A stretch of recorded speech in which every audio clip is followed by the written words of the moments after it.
Assalamualaikum. This is Farhan Jamil, and today we are going to talk about those strategies through which we can really define our own self.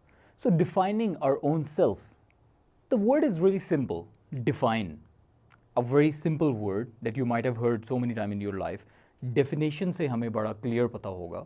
When we were in schools, we used to write definition, और हमें कहा गया था always start with the definition. I remember that when I was in the school, so they used to say that if you're not writing the introduction, then there should be 2 definitions, and if you're writing the introduction, there should be 1 definition. That is how you're going to take the start of the answer. If the answer, the most important aspect of writing an answer was the definition, first define it what it is, then we go for the explanation. Exactly the life works. It would be, I remember one quotation. Shakespeare once said, it was not the Shakespeare, in fact, Einstein once said that if you give me 60 minutes to solve a problem, I would prefer to spend 55 minutes to define it. Because once I define it, I can solve it like this. So definition, this is the importance of the definition of defining something. And today, we are gonna explore that how can we define our own self? Because frankly speaking, we are not defined at all. हम सब वो एक personality बने हुए हैं जिसको forcefully बनाया गया है. For example, when we were in the schools, we were forcefully pushed to think about some aspect according to your seniors, according to your elders, according to your teachers, according to your family members. You were only supposed to do जो आपको बाकी सब लोग कह रहे हैं. और हमने अपनी पूरी लाइफ को वैसे स्पेंड करना था जैसे हमें बताया गया है. अच्छा, अब एक बड़ी खूबसूरत बात है कि अगर तो आप अपनी ज़िंदगी बिल्कुल वैसे स्पेंड कर रहे हो जैसे आपको बताया गया है, you are going to spend a very average life. और जिन लोगों ने अपने आप को डिफाइन किया था ज़िंदगी में, they were the one who made the history. For example, आपने शायद सुना हो थॉमस एडिसन के बारे में, the one who invented the bulb. अब उसके बारे में, अगर उसकी जो स्टोरी थी, उसकी स्टोरी क्या थी? वो क्या कह रहा था, उसको पता नहीं कहाँ से थोड़ी सी उसका एक चार्म क्रिएट हो गया to play with the wires, and he used to play with the wires all the time. अब ऑफ कोर्स अगर वायर्स के साथ लगा है, स्टडीज़ नहीं कर रहा, ये वो स्टडीज़ का रिस्पॉन्स नहीं आ रहा था बिल्कुल भी, तो उसने एक जॉब स्टार्ट की एक रेलवे स्टेशन में. अब रेलवे स्टेशन में वो एक दिन एक बुगी में बैठा हुआ था और बैठ के तो वो कुछ वायर्स के साथ कर रहा और एकदम एक ब्लास्ट हो गया वहाँ पर. जब ब्लास्ट हुआ तो वो जो आपका जो भी मैनेजर था वहाँ का, वो आया और आके उसको खींच के उसको एक थप्पड़ मारा. और जब उसको स्लैप किया गया तो उसके कान का पर्दा फट गया. उसके बाद वो सारी ज़िंदगी सुन नहीं सका. और जब उसने बल्ब इन्वेंट किया तो उससे पूछा कि आप इसका क्रेडिट किसको देते हैं, ये सारी आपकी मेहनत है या आपकी रिसर्च है, किसको क्रेडिट देते हैं? उसने कहा मैं उसी रेलवे के उस मैनेजर को क्रेडिट देता हूँ, क्योंकि उस दिन मेरे कान के पर्दे फाड़ कर उसने ये किया था कि उसके बाद मैं दुनिया क्या कह रही थी मैं सुन नहीं पा रहा था. And I was only doing what I wanted to do. He defined himself. मैं हरगिज़ ये नहीं कह रहा जाके कान के पर्दे फटवा लो, मैं आपको सिर्फ ये कह रहा हूँ हमने अपनी खुद की एक डेफिनेशन निकालनी है. अगर हम लोग सिर्फ ये सोचना बंद कर दें कि लोग हमें क्या कह रहे हैं, लोग क्या सोचेंगे, वो किस तरह से चाहते हैं हम ज़िंदगी गुजारें, वो किस तरह से खुश होंगे, अगर ये सिर्फ सोचना बंद कर दें and you define your own self कि आप क्या चाह रहे हैं अपनी लाइफ से, आपकी लाइफ की डायरेक्शन क्या है, जब आप ये डिफाइन कर लेते हैं, trust me you get more success. For example, जैसे एक बिल गेट्स की कोटेशन है, उसने कहा those who think they can change the world they are the one who would. इस दुनिया में जिन लोगों को लगता है ना कि वो दुनिया बदल देंगे, वही हैं जो बदलेंगे. और जिनको लगता है कि यार हमारे करने से क्या हो जाना है, और उनके करने से वाकई कुछ नहीं होता. तो इट्स जस्ट दैट कि आपको खुद डिफाइन करना है कि आप क्या करना चाह रहे हो. अच्छा, अभी मैं आपसे बात कर रहा था कि आपने करना ये है, आपने अपने लिए एक रास्ता डिफाइन करना है कि this is what I want to do in my life and start doing that. People will not be appreciating you at all. They would be on the complaining side. वो आपसे एतराज़ कर रहे होंगे कि ये क्यों हो रहा है, कैसे हो रहा है, सेल्फिश है, टाइम नहीं देता, ये 1000 बातें शुरू हो जाएंगी. फॉर एग्जाम्पल, अगर हम क्रिकेटर की बात करें, if you define today that I want to be in the cricket team, let's suppose this is your vision. अब आपको क्या करना पड़ेगा? उसके लिए क्या आपको पार्टीज़ करनी पड़ेंगी? क्या उसके लिए आपको अपनी फैमिलीज के साथ टाइम स्पेंड करना पड़ेगा? शादियों पे जाना पड़ेगा? ऐसा कुछ नहीं करना अब आपने. अब इनफैक्ट आपको ये सब कुछ अवॉइड करना पड़ेगा, अपने दोस्तों को अवॉइड करना पड़ेगा, और आपको अपना सारे का सारा टाइम कहाँ पे गुजारना पड़ेगा? In the field, in the practice field. अब जब आप ये कर रहे होंगे, of course you are compromising and you are sacrificing the time that you can spend with your family, same as the time that you can spend with your friends. You're compromising all these things, but only if you have the clear vision that this is the purpose of my life. One day when you will reach at the level where you really wanted to be, सब चीज़ें ख़त्म हो जाएंगी, वो सब लोग जो आपके ख़िलाफ़ थे सब आपकी फेवर में आ जाएंगे। हम एक एग्जांपल लेते हैं, एक बच्चा है मैट्रिक का या एक 8th 9th 10th क्लास में है। अब वो छोटा बच्चा जो एक स्कूल में पढ़ रहा है, जिसके बारे में आपको पता है कि अब उसने मैट्रिक एग्ज़ाम्स देने हैं, उसके बाद उसने इंटरमीडिएट में जाना है, और मैट्रिक के एग्ज़ाम्स पे ये डिपेंड करता है is he going towards the FSC, ICOM, FA, whatsoever would be his direction, ICS, और I don't know what fields are available right now out there. तो उसने ये काम करना है। अब हुआ क्या कि उस मोमेंट पे आकर उसने ये कह दिया कि I want to become a cricketer, जिसके बोर्ड के एग्जाम्स होने वाले हैं। What do you think, is family going to support him और not? Of course not. But there are students, you know that very well, who are in the metric class, but still they are practicing their cricket practice. They are doing that. वो कर रहे होते हैं काम। तो it's just that कि आपको क्या करना पड़ेगा, थोड़ी सी सेल्फ फाइट करनी पड़ेगी। अब ये बात आपको बताने का मकसद क्या था? आपके जो बड़े हैं वो आपको एक एवरेज लाइफ गुजारने के बारे में बताते हैं। पूरा आपका स्कूल सिस्टम आपको एक एवरेज लाइफ गुजारने के बारे में बताता है, जिससे ना तो आपको कोई तकलीफ़ हो, ना ही लोगों को आपसे कोई तकलीफ़ हो, क्योंकि जब आप थोड़ा सा कामयाब होने लगते हैं उससे भी लोगों को तकलीफ़ होती है। इस तरह की तकलीफ़ों से भी बचाया जाता है। हमें तो ये बता के कि नज़र लग जाती है, नहीं करना। एक गाड़ी ले ली, अब दूसरी गाड़ी फ़ौरन अपग्रेड नहीं करनी, नज़र लग जाएगी, नज़र में आ जाओगे। अब हम क्या कर रहे हैं बेसिकली उन लोगों, अब मकसद क्या है आपको कहने का? मकसद सिर्फ इतना सा है कि जब आप अपनी कोई भी किसी चीज़ को भी डिफ़ाइन करते हैं, this is what you want to do, ये आपकी लाइफ का एक पैटर्न है। जब आप उसको डिफ़ाइन करते हैं उसके बाद आपने उसके ऊपर अपनी सारी स्ट्रगल करनी होती है। स्ट्रगल का मतलब लोग आपको हमेशा एक रिजेक्ट करेंगे, they are always gonna drag you down that you can't do this. अच्छा, अब जो मैं आपको बात बता रहा हूँ, जो हमारे बड़े हैं वो हमें चाहते हैं कि हम एक एवरेज लाइफ गुजारें, बिकॉज उनको लगता है वो एक सेफ वे है। क्योंकि अगर आप एवरेज से बाहर निकलते हो, so either you can fail और यू कैन विन। अब विन के चांसेस कम हैं, फेल के चांसेस ज़्यादा हैं, एंड अप्रॉक्सीमेटली 99%, क्योंकि इस पूरी दुनिया में सक्सेस रेशियो ही 1% है। तो 99% या तो एवरेज हैं, उसके बाद या फेलियर्स हैं, सक्सेस रेशियो 1% है। अच्छा, अब मुझे कुछ सवाल मैं आपसे पूछता हूँ। मुझे ये बताइए, हम आज जित भी सक्सेसफुल बिजनेस की बात करें, आपको क्या लगता है कि जब उन लोगों ने अपने बड़ों से मशवरे लिए होंगे तो उनको क्या मशवरे मिले होंगे? फॉर एग्जाम्पल, फेसबुक का ऑनर मार्क ज़करबर्ग, जिसने ये सोचा कि मैं एक एप्लीकेशन बनाता हूँ जिस पे लोग दोस्त बनेंगे आपस में, उसने जाकर अपने पेरेंट्स से पूछा कि यार क्या मैं एक ऐसी एप्लीकेशन बना लूँ और मैं अपना फ्यूचर इधर देख रहा हूँ। व्हाट डू यू थिंक, क्या सजेशन मिली होगी उसको? येस और नो? उनका आइडिया जो था वो काफ़ी इनोवेटिव था, और यहाँ पे जो मैंने देखा हुआ है सोसाइटी के अंदर इनोवेटिव चीज़ों को ज़्यादा अहमियत हासिल नहीं होती, तो जाहिर सी बात है नो मिला होगा। Exactly, it was no. Same as Jeff Bezos. अगर जेफ बेजोस ने जाके 1995 में अपने पेरेंट्स से, अपने टीचर से पूछा होता कि 1995 चल रहा है, no one owns computer, cellphones किसी के पास नहीं है, and I want to make a website through which people will buy products online, what would have been the answer of the parents or the teachers or the family members or whosoever are the guardians? What would be the answer? It's again the same, कि नहीं भाई, कौन करता है? जैसे मैंने एक दफ़ा सोशल मीडिया के ऊपर सुना था कि बाहर सक्सेसफुल कंट्री सोचते हैं, if nobody is doing that, I will do it. In Pakistan we think if nobody is doing that, why shall I do it? कि अगर इतना ही कोई बहुत अच्छा आइडिया है तो किसी को आ गया होता, कोई कर लेता। अभी हमें इस सोच से बाहर निकलना है कि हम खुद भी कर सकते हैं चीज़ों को, और हम अपने फैसले खुद से ले सकते हैं। क्योंकि दोबारा coming back to the same example, if Mark Zuckerberg ask the question from the parents, from the teacher, what exactly they are gonna teach him to live an average life. Agree? नहीं बेटा, degree करो, job लो, अपनी एक पूरी एक normal life गुजारो जैसे आप गुजार रहे हो। सारा कुछ उसने वही किया, लेकिन क्या होता है कि वो एक्सेप्ट नहीं किया जाता। अब आपको मैं एक बात बताता हूँ। आपको पता है कि हमारी हिस्ट्री के अंदर भी जिस भी शख्स ने किसी भी नई सोच को, अप्रोच को अडॉप्ट किया, उसको एक्सपोजर मिला, he was quite near to death. He was quite near to death. और उसको अक्सर मार दिया गया।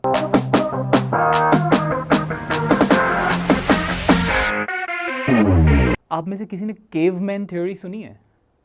केवमैन थ्योरी, केवमैन थ्योरी ये थी कि एक शख्स है, वो गार में रहता है और वहाँ पे गार में लोगों को वहाँ पे आर्टिफिशियल चीज़ों के साथ उनको बताया जा रहा था कि यार ये दुनिया है, ये आपके पास आर्टिफिशियल एक सूरज है, ये आर्टिफिशियल परिंदे हैं, ये सब चीज़ें हैं।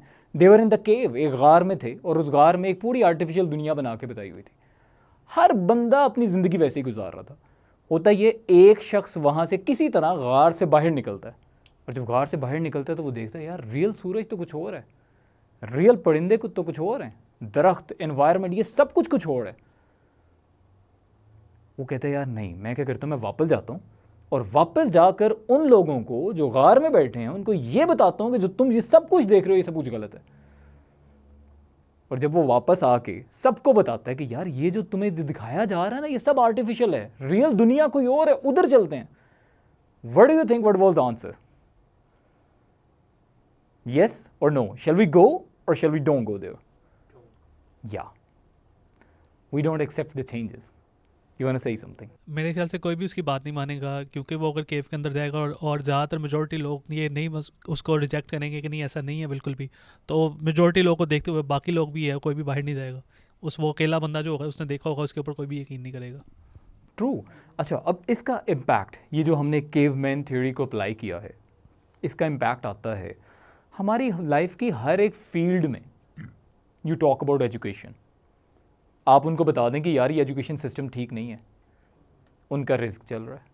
वो कहेंगे कि नया कैसे अडॉप्ट करें, कंटेंट चेंज कैसे करें, और नुकसान किसका हो रहा है अल्टीमेटली? अगर एजुकेशनल इंस्टीट्यूशन सारे फैक्ट्रीज़ हैं तो स्टूडेंट्स उनकी प्रोडक्ट्स हैं, तो नुकसान किसका हो रहा है अल्टीमेटली? प्रोडक्ट का। कि प्रोडक्ट कहती है कि जब आपने मुझे ट्रेन किया एक पूरा अरसे के बाद, और जब मैं बाद में निकल के मार्केट में आया हूँ और मैं मार्केट में जाके देख रहा हूँ तो पूरी दुनिया डिफरेंट है, उनकी रिक्वायरमेंट डिफरेंट है। आप जो पढ़ा रहे थे वो बहुत 1970s की बातें थी सारी। अब भाईजान we are in 2021, the requirements are different. आपके कौन से कोर्स में आजकल आपके MBA के अंदर भी लेट्स सपोज कि वो सोशल मीडिया और ये वेबसाइट ये इंक्लूडेड ही नहीं है? कैसे होगा इंक्लूडेड? क्योंकि आप जो बुक्स पढ़ा रहे हैं वो सारी तो बहुत पुरानी है। मार्केटिंग की आप बुक पढ़ा रहे हैं फिलिप कॉटलर की, वो तो बहुत पुरानी लिखी हुई है, उसने 90s में लिखी हुई है। तो आज तो हर साल बाद चेंज आ रहा है। You can see your application on your cell phone are changing, updating every week. आपको पता चल जाता है नहीं अभी नहीं, अब आप यूज़ नहीं कर सकते क्योंकि अपडेट हो रहा है इस वक्त। तो आपको क्या करना है बेसिकली? अब होगा क्या? Nobody is there to accept the change, it's not very common. आप जाओ और बाहर जाकर आप जो हमारे सोसाइटल नॉर्म्स हैं आप उसके ऊपर ज़रा बात करके देख लो कि यार ये गलत है। People won't accept you. सिर्फ इतनी सी बात है कि दोबारा केवमैन थ्योरी अप्लाई नहीं हो गई, कि आपने अपने नॉर्म्स बनाए हुए हैं और आपको सही तरीके बता रहे हैं, but you are not willing to accept those. जब आप अपनी वर्क प्लेस पर जॉब करने जाते हैं या कोई बिजनेस करते हैं, वहाँ पे भी आपको पता चलता है कि एक बड़े अजीब किस्म के नॉर्म्स बन चुके हैं, सिस्टम्स बन चुके हैं, जिसके खिलाफ आप बात करें so you are more like people will not accept you. Now this is everywhere. It's just that right now we are talking about one simple thing, that you should define yourself, that what exactly you should do instead of following the societal norms. Instead of following that, for example, आप अगर जाके करें बात कि मैंने तिजारत करनी है, मैंने बिजनेस करना है, आपको कहेंगे नहीं यार उसके लिए बहुत पैसे चाहिए, इसलिए नहीं हो सकता, उस वजह से नहीं हो सकता, इस वजह से नहीं हो सकता। आप नौकरी करें, और आपने देखा लोग सारी ज़िंदगी अपनी एक ही नौकरी पे गुजार देते हैं। Are they the role models now? नहीं। आपने क्या करना है, अपनी लाइफ का एक मिशन खुद डिफाइन करना है।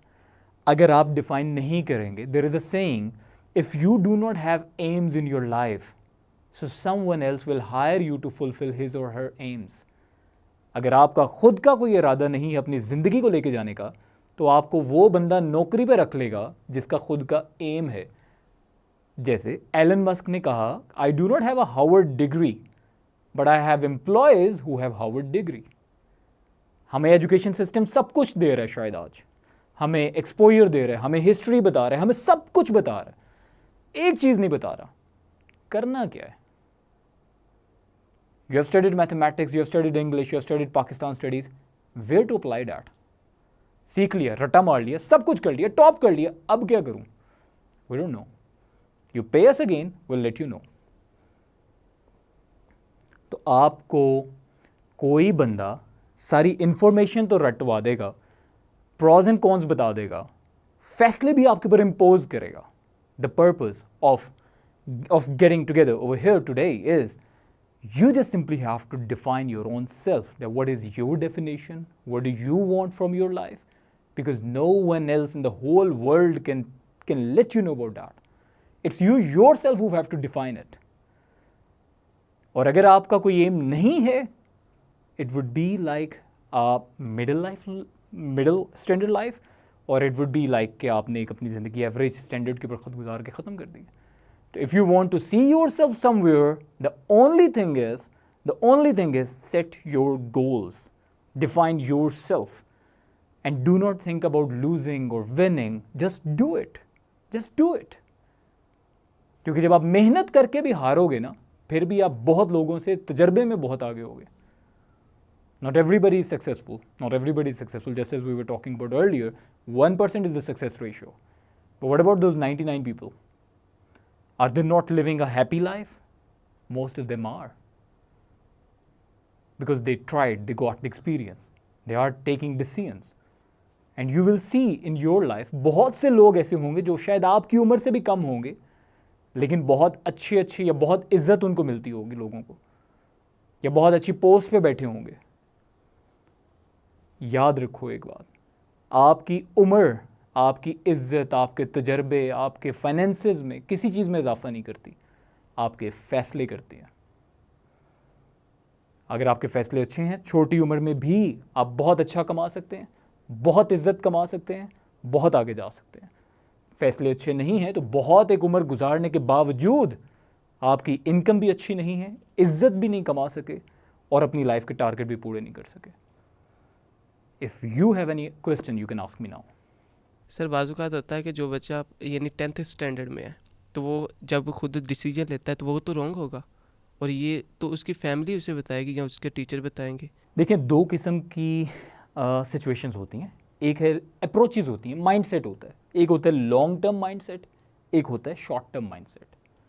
फॉर एग्जांपल, वो बच्चा चाह रहा है कि मैंने इंजीनियरिंग की तरफ जाना है, आप उसको फोर्स कर रहे हैं कि तुमने डॉक्टर बनना है।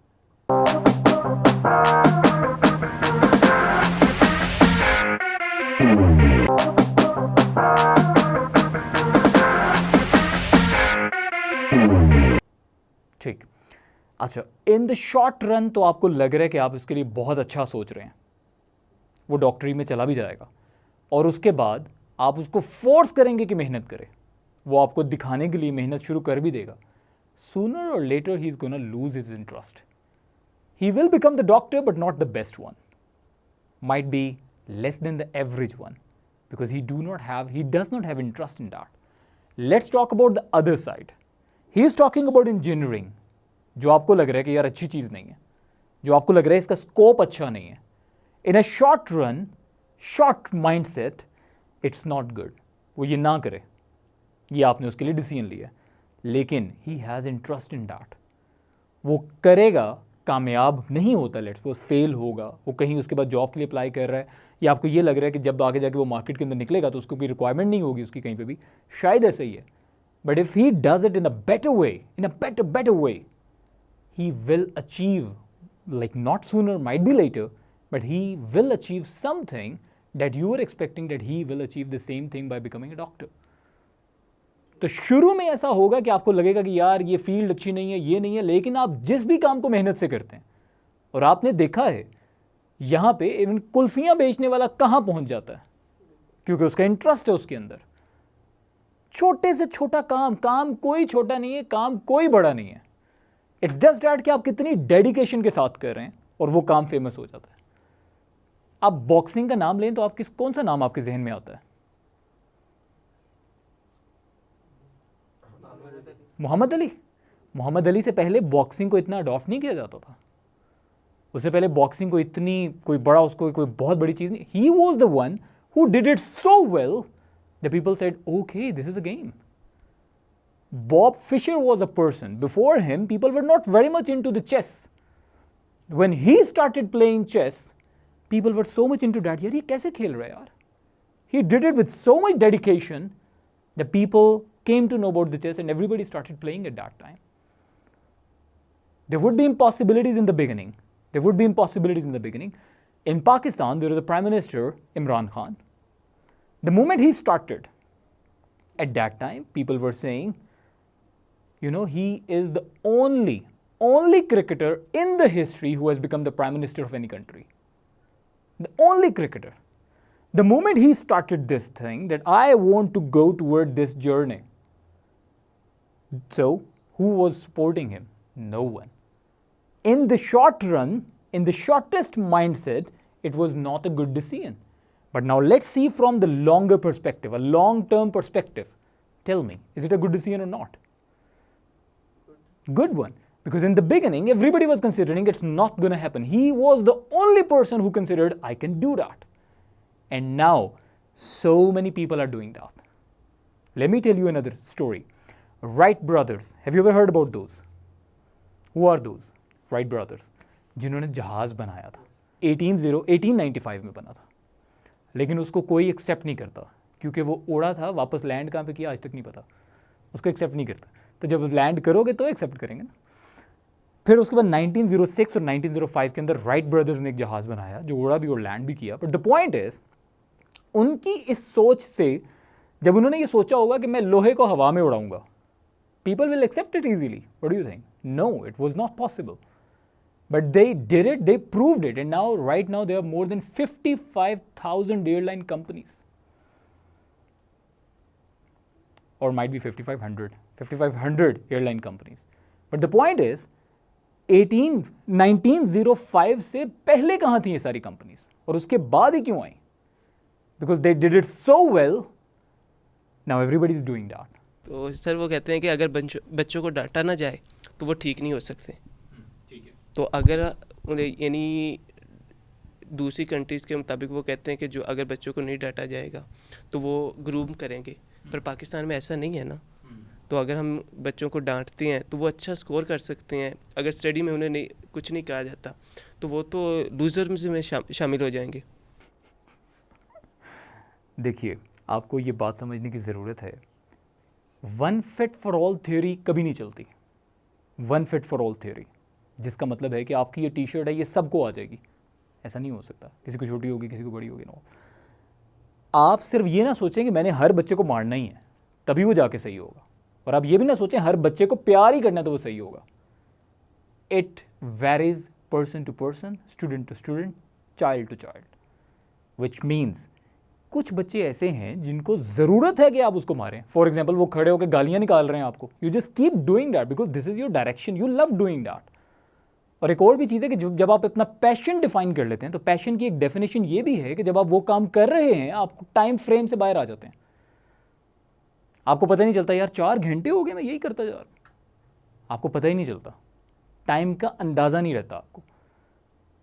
और वो एक जिस चीज़ में आपका पैशन नहीं है उसकी डेफिनेशन भी एक ये है कि जब आप वो कर रहे होंगे तो आपको टाइम का बहुत बखूबी पता चल रहा होगा. जैसे आप जब पढ़ रहे होते हैं यार आधा घंटा में 4 घंटों के बराबर लगता है.